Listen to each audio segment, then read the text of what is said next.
What happened to Jimin today did not come out of nowhere. This is not an incident that happened yesterday, and it is clearly not a trivial misunderstanding. All of this is the result of a long chain of mistakes, neglect, silence, and misguided tolerance over the years. Ironically, many people are now pretending to be surprised, even though the signs have always been there for a long time. For years, Jimin has been the target of a very specific kind of hatred. It's not just the ordinary hate that almost all idols receive. This is obsessive, repetitive, and targeted hatred, built on a false narrative that is constantly perpetuated, that Jimin is disruptive, obstructive, or destructive, something that actually only exists in the imagination of a handful of people. And this is where it all began.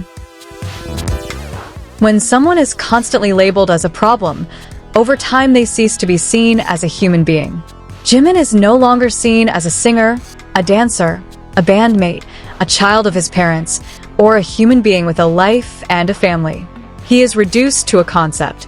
He becomes an obstacle. He becomes something that must be removed in order for a fantasy to live on.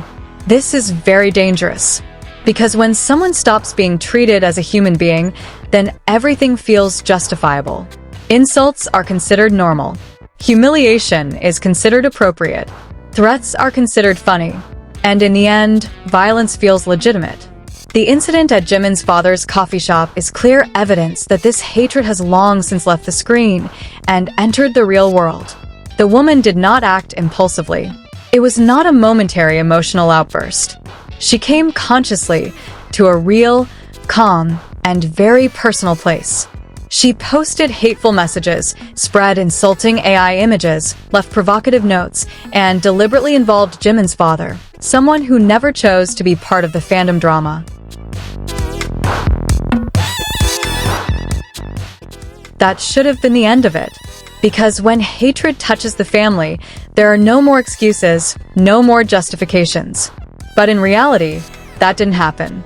The incident was discussed, but only half-heartedly, without firmness, without enough pressure. Many chose to downplay it, saying that it should be ignored, that paying attention would only make things worse. That decision was fatal. Ignoring it would not stop someone who already felt they were right. Ignoring it actually signaled that they could go even further. And that is what happened. The same person returned. More daring, more confident, more vocal. He went live, spreading hatred again, even openly saying he wanted to return to the coffee shop, this time with the intention of attacking. He no longer even hid. And the most terrifying thing, he wasn't the only one. There were more accounts, more threats, more people talking about violence as if it were a form of justice, as if it were appropriate, as if it were the solution. They casually mention locations, intentions, and targets. Yet there are still those who say, this is excessive, this is drama, it's not that big of a deal.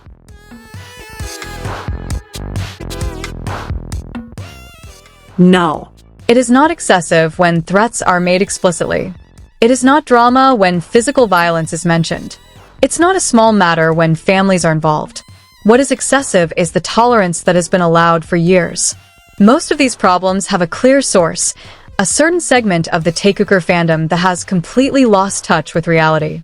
And this needs to be emphasized. This is not about attacking the ship because of its existence. Shipping is not the problem. Fantasy is not the problem. The problem is when a ship becomes an absolute truth. It becomes an identity. It becomes an ideology that must be defended, even if it means sacrificing others. For this group, Jikook and Taeyoung are no longer whole individuals with their own will and choices.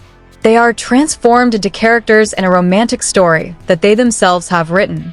And in that story, Jimin is positioned as the antagonist.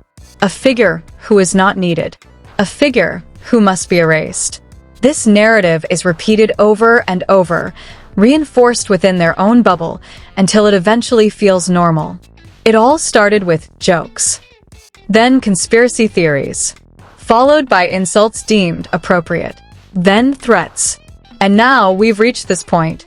Ironically, not a single ship has ever been confirmed. Not Taekook, not Jikook, not anyone. BTS never promised romantic relationships. Never.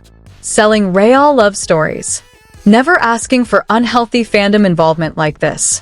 All of this is purely fandom construction.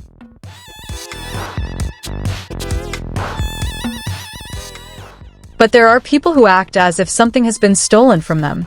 And when reality doesn't match their fantasy, they don't question their fantasy. They attack reality. Hating Jimin won't make any ship real. It won't change past interactions. It won't erase chemistry. It won't rewrite history. It only shows how far someone is willing to lose their humanity for an illusion. And here's the equally uncomfortable part: the fandom's reaction in general. Every time something like this happens to Jimin, the response is often insufficient. What is asked for is calmness, silence. Don't make a big deal out of it. Don't generalize. And yes, of course, not everyone is the same. That's obvious. But when there is a real threat, silence is no longer a neutral stance.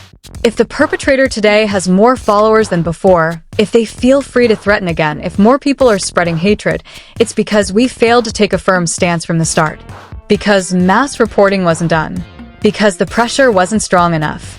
Because the comfort of not making a fuss was chosen over the safety of real people. No one is obligated to love Jimin. No one is obligated to support him. No one is forced to listen to his music. But no one, not a single person, has the right to threaten his life or his family. No one has the right to slander him with AI. No one has the right to make him a villain in fanfiction and then act as if it were real. If you don't like something, ignore it. If you don't like someone, don't follow them. That's healthy. That's normal. What's not normal is living by feeding hatred, resentment, and violent fantasies. What's not normal is thinking that erasing someone will solve the frustration that only exists in your own head. And no matter how hard they try, they won't be able to erase Jimin. They won't change who he is. They won't sever the real, genuine bond he shares with Jikook as bandmates, friends, and fellow artists.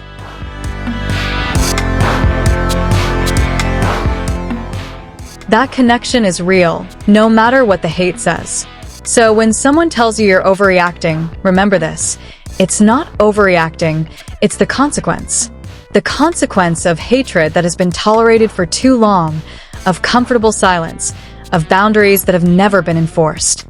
And if this isn't discussed, isn't asserted, isn't clearly opposed, then the only thing that will happen is escalation.